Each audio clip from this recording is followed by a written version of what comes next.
And in Detroit, even within urban environments, one would have to say that Detroit even has challenges that are even greater than many other urban environments. It's first in infant mortality in the country.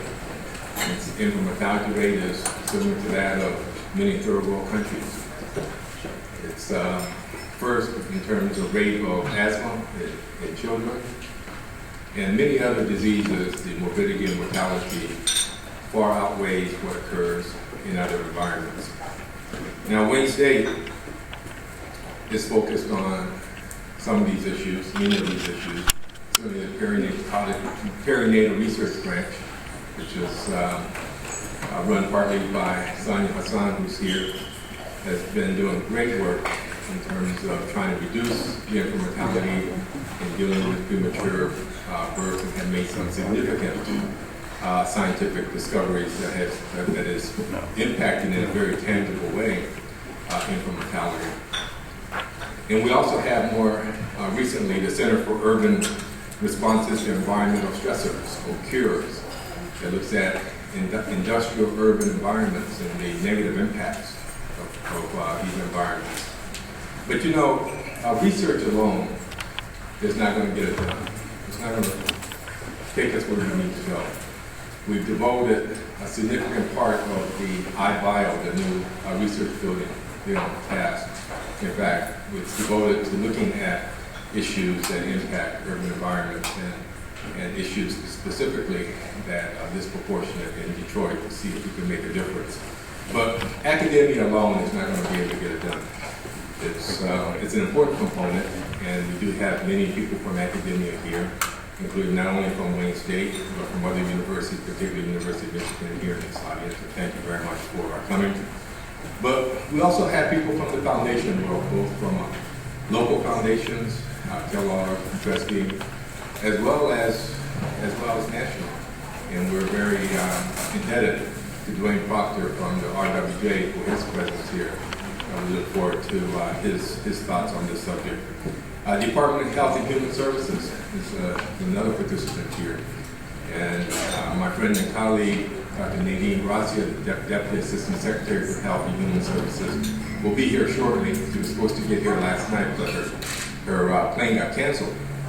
And she took an early morning flight this morning, and she was supposedly landed around 7:30, so she should be here any minute now. But also community organizations are represented here. Now, these are the people who are on the ground seeing the impact of the health disparity on a daily basis, and who understands what's necessary in a very real-world way in terms of how to deal with these issues. And then, of course, as I've already mentioned, Detroit's Department of Public Health. This brings me to the fact that this wouldn't be possible without the partnership with the City of Detroit and the Mayor's office. Abdul has done a magnificent job already as the Executive Director of the Office of the Department of Public Health, as I've mentioned. But the Mayor's office is really tuned into these issues. All mayors throughout this country is concerned about revitalization of their cities and economic prosperity. But very few mayors really understand that you can't have complete revitalization of a city without having healthy people. There's a tie between health and economic prosperity, a tie between health and revitalization of any city, particular city so distressed as Detroit. So it's a very important issue for Detroit.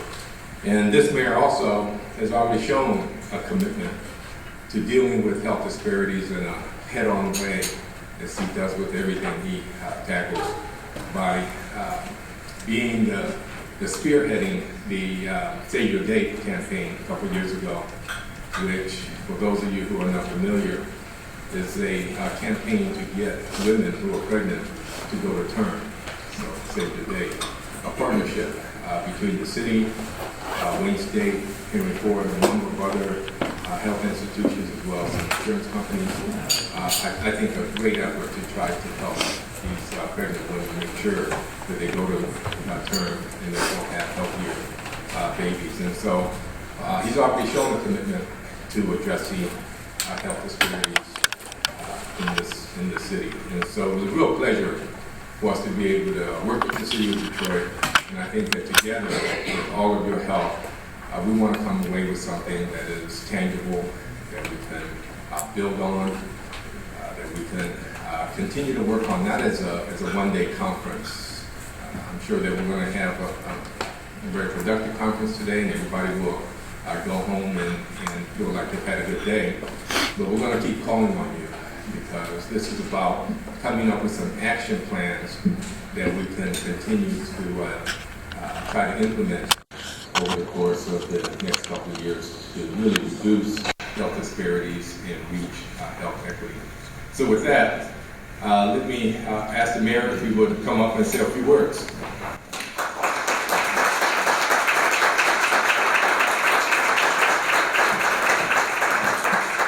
Thank you very much, President Wilson, and it's an honor to be here, and as you know, one of the national leaders on issues on disparities in health. Dr. Wilson has spent his career at that, although I'm reading in the paper the negotiations between Wayne State and the DMC, and this was not the time of year I would normally be welcome to Wayne State. So I've been amazed how many of the doctors who yelled at me across the table over the years have called me in the last month saying, "Geez, Mike, I wish you were back." So I was, Vice President Joe Biden has been an enormous supporter of Detroit, and I was in Washington, D.C. 2 weeks ago, and he said to me, "I figured out how to be the most popular politician in America."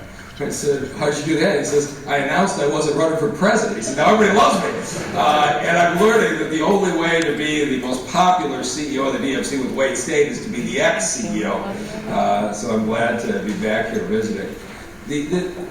I don't have much I can contribute on the health side. Most of you are far more expert than I am, but I do think I feel like I understand a little bit about the attitudes that drive the health disparity, and they are very real. You look at the things that we've dealt with just in the last few months. You saw what happened with Marathon Oil in southwest Detroit, and if you didn't follow the details, President Obama and the EPA have adopted a policy, they call it Tier 3, where basically they are requiring the manufacturers of gasoline to pull sulfur dioxide out of the gas. So the cars run cleaner across the country, something everybody should agree with. And so Marathon puts in a permit application in southwest Detroit. Now, the interesting thing is, in order to get the sulfur dioxide out of the gasoline, they want to take it out at the refinery and put it into the air in southwest Detroit. That was the proposal, the permit that was in front of the DEQ. And Marathon put out statistics. The state of Michigan, the air quality overall statewide will be better. In southeastern Michigan, the air quality overall will be better. And the DEQ announced they were going to issue them the permit. And I sat with DEQ officials, and I said, here's the thing. There is only one area in the state of Michigan that is a so-called non-attainment area, an area where the air pollutant levels for sulfur dioxide are higher than the legally allowed limit. The only area in Michigan is southwest Detroit, Ecorse, River Rouge. What you are proposing to do is to make the air cleaner in Traverse City by improving the gasoline while dumping more pollutants in an area where we have childhood asthma 4 or 5 times the state average. And the DEQ says, yeah, that's what we're going to do. They did not see anything wrong with that because the state as a whole was going to benefit. And so when they had the final public hearing, Dr. El-Sayed had taken the lead in putting together the medical argument against it. And we didn't attack it on political grounds. We attacked it on medical and legal grounds. That you are already in legal noncompliance. You cannot make the situation worse. And if you had seen the public hearing, at which Marathon first did a PowerPoint, and then I had the opportunity to speak next, I had them rerun Marathon's PowerPoint while I spoke and showed them how they never once talked about the impact on southwest Detroit in their presentation and made it clear we were going to sue. And you never saw such angry people in your life. The meeting didn't go well. The DEQ official by the end of it was clearly backpedaling. A week later, Marathon came in to see us. And the president of Marathon in Detroit says to me, I was so angry at you. We got back to the office and talked about it. And as we talked about it, we realized we couldn't really argue with what you said. As we thought about it, we were really embarrassed. They came in with a proposal to put an extra $10 million of pollution equipment in at the plant to actually reduce the SO2 levels in Southwest Detroit, reduce the permit levels in Southwest Detroit in exchange for the deal. And they said, you know, this is what we should have done in the first place, but we never really thought anybody was going to object. And you thought, you got a bunch of poor people in Ecorse and River Rouge in Southwest Detroit, and they didn't see them as an obstacle.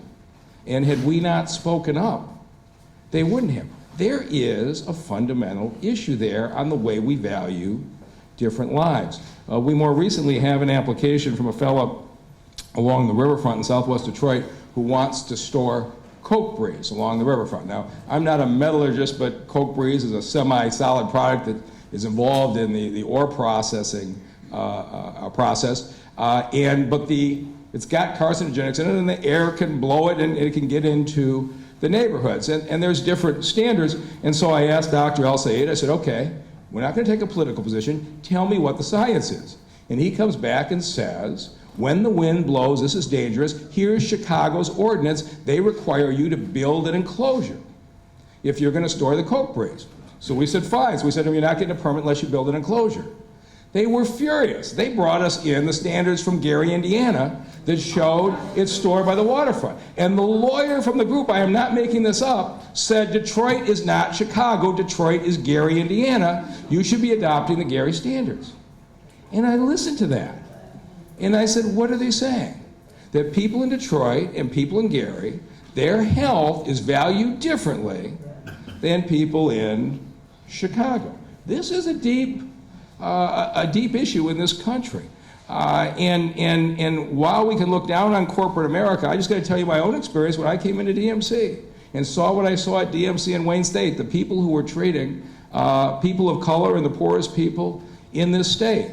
And those of you who are here remember I came in at a time the place had lost $100 million a year for 5 years and was about to close receiving in Hutzel and Carmanos and the like. And all I heard when I came in is the federal government doesn't appreciate us, the state government doesn't appreciate us, the payers don't appreciate us, everybody else's fault. And I walked in the first day in the emergency rooms, people were waiting for 3 hours to see a doctor. And so I said, why does it take 3 hours to get from this chair in the waiting room back to see the doctor?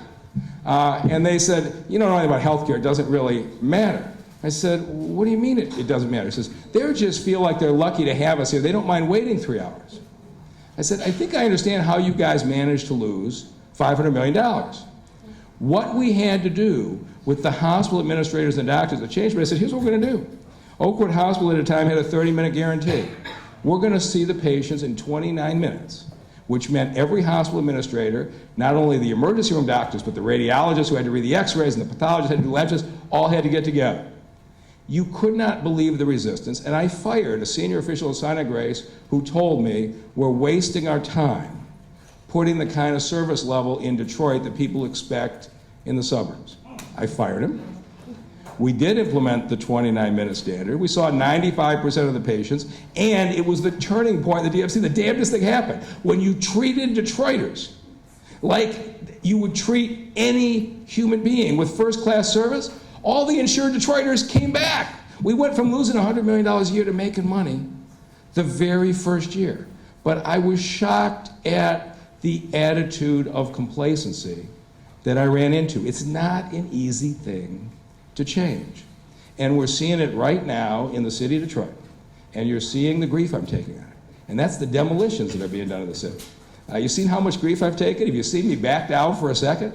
And here's what I know. That when I came in, the city was knocking down 25 houses a week, which is more than anybody else in the country. At that rate, we had 40,000 houses. We would have been done in 31 years. That was an acceptable rate. I said, we're not doing that. And so we tore apart the process. We're now knocking down 5,000 houses a year, 100 a week, 4 or 5 times faster than anybody in the country. We've made some mistakes along the way, but it is remarkable what's being accomplished. To give you an idea, we'll take down 5,000 houses this year. The next largest state, not city, the next largest state in the country at demolitions is Ohio, which will do less than 1,000. This is how far beyond everybody we are. But when we said we're going to go from 25 a week to basically 100 a week to do 5,000 a year, we looked at the environmental side. Because what was happening was, in almost half the demolitions occurring in this city, they were under so-called emergency orders, which meant they were deemed so dangerous you didn't have to take the asbestos out. Just knock them down. Nearly half the houses in this city were being demolished with the asbestos going into the air. We said, we're not doing that. Unless that house is a real danger of falling over, we're going to remove and encapsulate the asbestos so that we aren't putting, with all these demolitions, that into the air. And my staff say, well, geez, you know, that's a good thing environmentally, but it costs $3,000 a house to take out the asbestos. Your costs are going to get up, and you're not going to get any credit for that. I said, really? The politically correct thing to do would be keep going cheap. And then here's the other piece. As I campaigned across the city, people in every neighborhood showed me the vacant lot next to them when the house was demolished, filled with all kinds of garbage in the dirt. There was absolutely no records being kept of where the fill dirt was coming from. And basically, the fill dirt was all done for free. When somebody had something they wanted to dump, they came and dumped it. It wasn't costing the contractors anything.